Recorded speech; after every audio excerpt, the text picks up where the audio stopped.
Imagine stepping into an ancient Egyptian temple around 1450 BC. Sunlight pours through towering stone columns. The walls are alive with brilliant colors. Images of gods, kings, and sacred symbols cover every inch of the stone, reaching from the floor all the way to the ceiling. It is a place built for worship, a place meant to last forever. But one man has not come here to pray. He kneels in the dust with a copper chisel in one hand and a heavy stone hammer in the other. Slowly, he presses a chisel against a royal name carved into the wall. The name of the Pharaoh, the ruler of all Egypt. Then he strikes. Again and again. With every blow, tiny fragments of stone fall to ground. Letter by letter, the name disappears. When the name is gone, he turns to the face. He chips away the nose, the eyes, and the lips until nothing recognizable remains. Then, in the empty space, he carves a different name, a man's name. This is not happening in just one temple. It is happening across Egypt. Teams of workers climb monuments, enter royal tombs, tear down statues, and scrape away inscriptions. Hundreds of walls, dozens of temples, countless monuments. An entire ruler is being erased from history, not because this ruler failed, not because this ruler was cruel, but because this ruler was a woman. Her name was Hatshepsut, and for nearly 3,000 years, the plan succeeded. The world forgot she had ever lived. Hello, my friends, and welcome back to Storyriem. I am so happy you are here with me today. Take a slow, deep breath, relax, and let your imagination carry you to the banks of the mighty Nile, a land of towering pyramids, magnificent temples, golden treasures, and powerful kings. Because today, we are uncovering the extraordinary story of the woman who became one of the greatest rulers in all of ancient Egypt, a woman history tried to erase. Hatshepsut was born around 1507 BC into the most powerful family in the world, the royal house of Egypt's 18th dynasty. Her father was Thutmose I, a fearless pharaoh who expanded Egypt's empire through military victories and filled the land with magnificent monuments, many of which still stand today. From the moment she was born, Hatshepsut's world was unlike anyone else's. She grew up in the royal palace at Thebes, Egypt's sacred capital on the banks of the Nile. Priests, scribes, nobles, and royal officials surrounded her every day.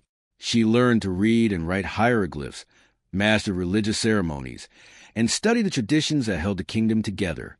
More importantly, she was raised to believe something extraordinary. In ancient Egypt, the pharaoh was not simply a king. The pharaoh was considered a living god. As the daughter of Pharaoh, Hatshepsut believed she carried a spark of that divine power within her. When she became a young woman, she married her half-brother, Thutmose II. To us, that may sound shocking, but in ancient Egypt, it was perfectly normal for members of the royal family to marry one another. It was believed that keeping the royal bloodline pure protected both the throne and the god's favor.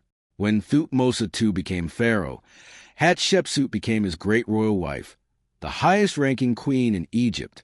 But fate had other plans. Thutmose II was never a strong ruler. Ancient records suggest he suffered from poor health and died while still a relatively young man, perhaps only in his early 30s. He left behind an heir, but the child was not Hatshepsut's son. The boy, Thutmose III, had been born to a secondary wife of lower status, and he was only 2 or 3 years old, far too young to rule an empire. Egypt needed someone to govern until the young prince came of age. Hatshepsut stepped forward. As both the widow of the pharaoh and the daughter of a former king, she was the obvious choice. She handled the affairs of state, met with officials, supervised construction projects, oversaw religious ceremonies, and kept the vast Egyptian government running smoothly. Then, something extraordinary happened. A few years into her regency, Hatshepsut made a decision that almost no woman before her had dared to make. She declared herself pharaoh, not queen, not regent, not a temporary caretaker. Pharaoh, the living god, the ruler of Upper and Lower Egypt, the lord of the two lands. Think about how astonishing that was. Everything about the office of pharaoh had been designed for a man. The sacred ceremonies, the royal titles, the crowns, even the language itself.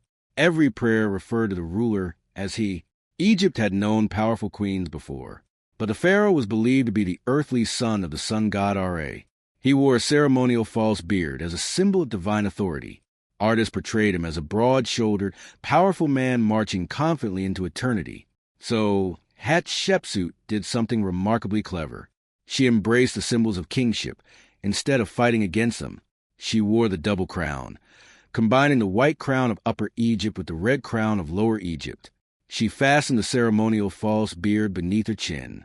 She instructed her sculptors to portray her with the strong body of a traditional pharaoh, dressed in the royal kilt worn by generations of kings. Some statues show her almost entirely as a man. Others still reveal traces of her feminine features, creating an extraordinary blend of king and queen. She wasn't trying to become someone else. She was reshaping what it meant to be a ruler. Hatshepsut wasn't pretending to be a man. She was solving a problem that no woman before her had ever faced. In ancient Egypt, every prayer, every sacred ceremony, and every religious text spoke of the pharaoh as he. The gods were believed to choose a son, not a daughter. Every tradition, every ritual, and every royal title assumed that the ruler would be a man. So instead of fighting the system, Hatshepsut found a way to work within it. She adopted the appearance of male pharaoh, wearing the royal crowns, the ceremonial false beard, and the traditional clothing of Egypt's kings. She wasn't denying who she was. She was speaking the language that religion and tradition expected. It was one of the smartest political decisions of the ancient world. But Hatshepsut didn't stop there. She understood that a ruler needed more than power. A ruler needed legitimacy. So she created a story that was carved forever into the walls of her magnificent temple. According to those carvings, the mighty god Ammonius, king of the Egyptian gods, visited her mother during the night and declared that the child she would bear was destined to rule Egypt. The scenes are breathtaking. They show Ammonius himself announcing, even before Hatshepsut was born, that she had been chosen to become pharaoh. It was a powerful message.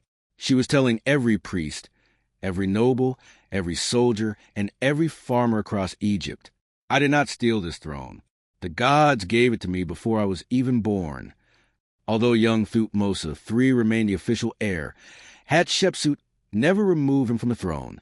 On paper, they ruled together. In reality, everyone knew who was leading Egypt. She directed the government. She approved every major decision. She controlled the royal treasury. She oversaw the army. She worked closely with the powerful priesthood. And under her leadership, Egypt entered one of the brightest chapters in its long history. For nearly 20 years, the kingdom enjoyed remarkable peace and prosperity.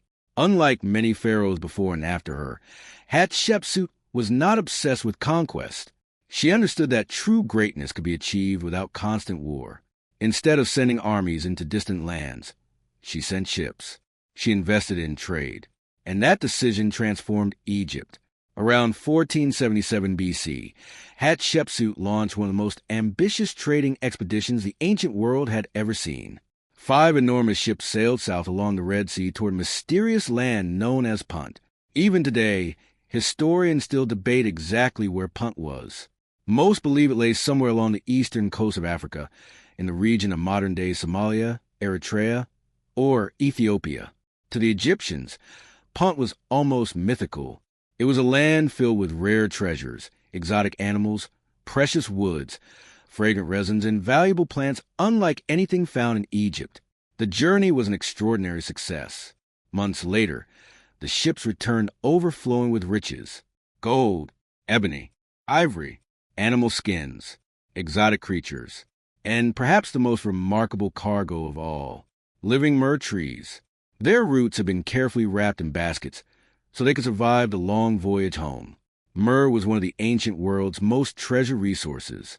Its sweet-smelling resin was burned in temples, mixed into medicines, and used to create luxurious perfumes.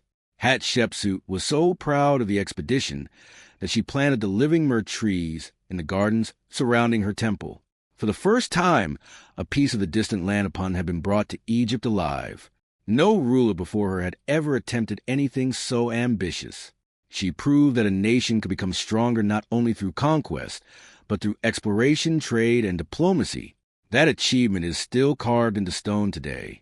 The walls of her temple tell the entire story, showing elegant ships crossing the sea, Egyptian sailors greeting the people of Punt, their unusual roundhouses, and even the famous Queen of Punt herself, portrayed with striking realism unlike almost anything else in Egyptian art.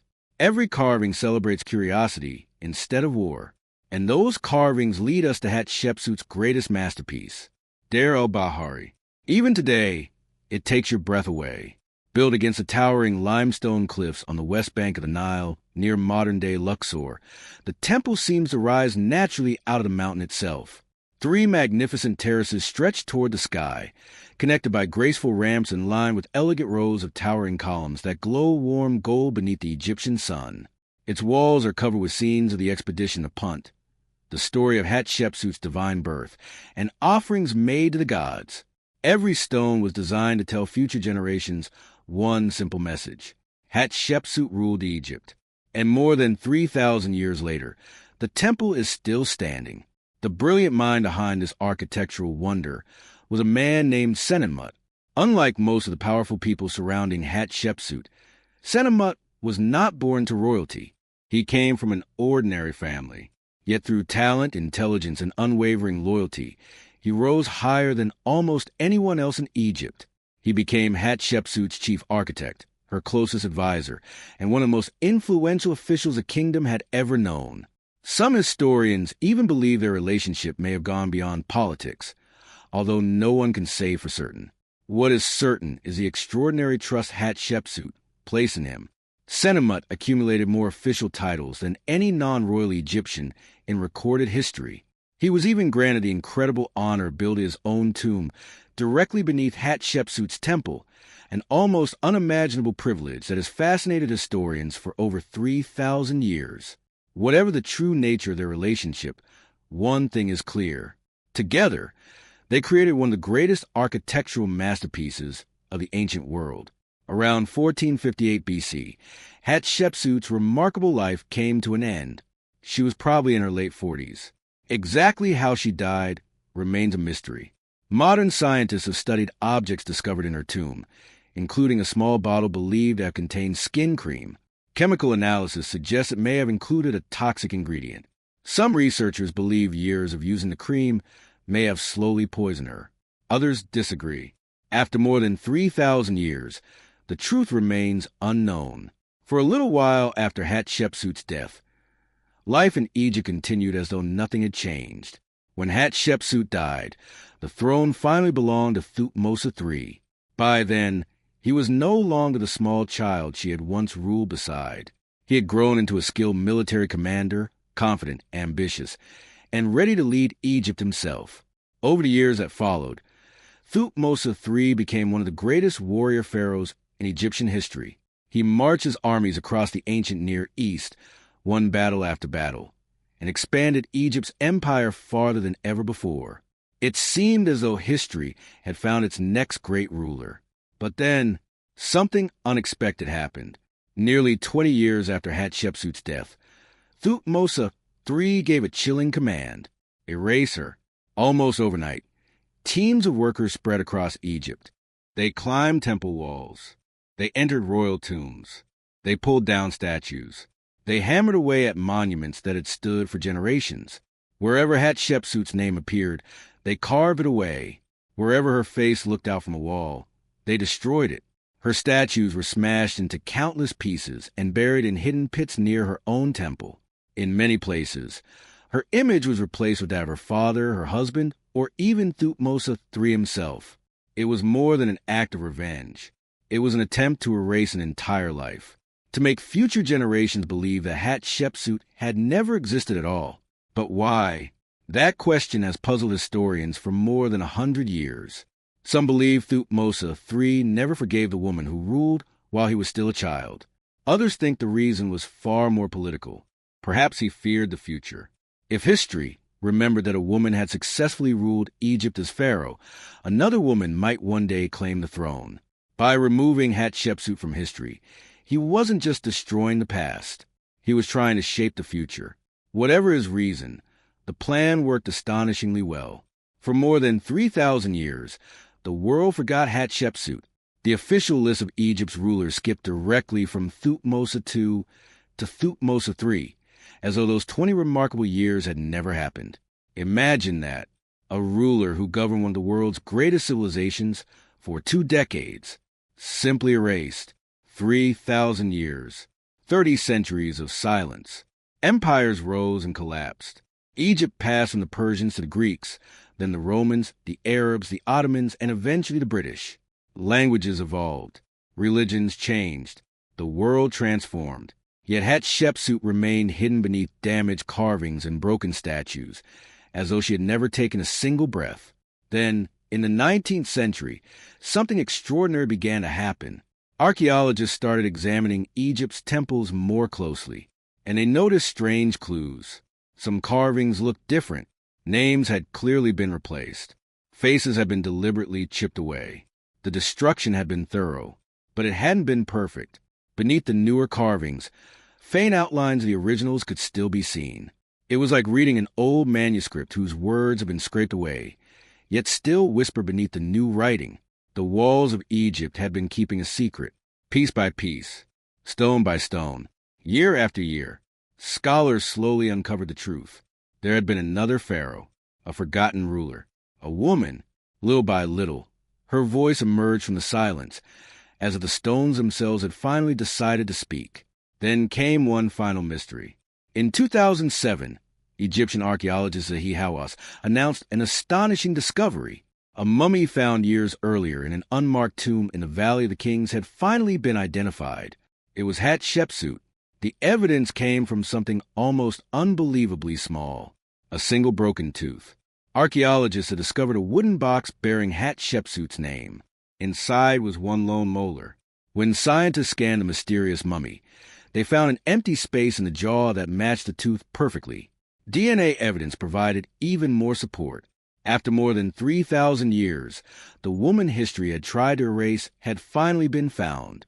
She had been there all along, quietly waiting for the world to remember her. And that, my friend, is where Hatshepsut's story gently comes to an end. They erased her name from stone. They shattered her statues. They buried the broken pieces beneath the sand. They did everything they could to make sure no one would ever remember her. But they overlooked one thing. el-Bahari. Her magnificent temple still stands. Its terraces still climb toward the cliffs. Its graceful columns still glow beneath the Egyptian sun. After more than 3,500 years of wind, sand, storms, and silence, it is still there, exactly where she built it. They could erase her name, but they could never erase what she created. And maybe there's a lesson in that for all of us. Think about the things you're building in your own life. Your English, your vocabulary, your confidence, your patience. Some days, it may feel like no progress is happening. Some days, you may wonder if all your effort is worth it. But remember Hatshepsut's temple. The strongest things are built slowly, carefully, one stone at a time. And what is built with patience can outlast almost anything, even time itself. Thank you so much for spending these moments with me here on Storyriem. Now I'd love to hear from you. What part of Hatshepsut's story amazed you the most? Was it the moment she declared herself Pharaoh? The incredible voyage to the mysterious land of Punt? Or the fact that, after 3,000 years, the world finally remembered her name? Share your thoughts in the comments below. I read every one of them.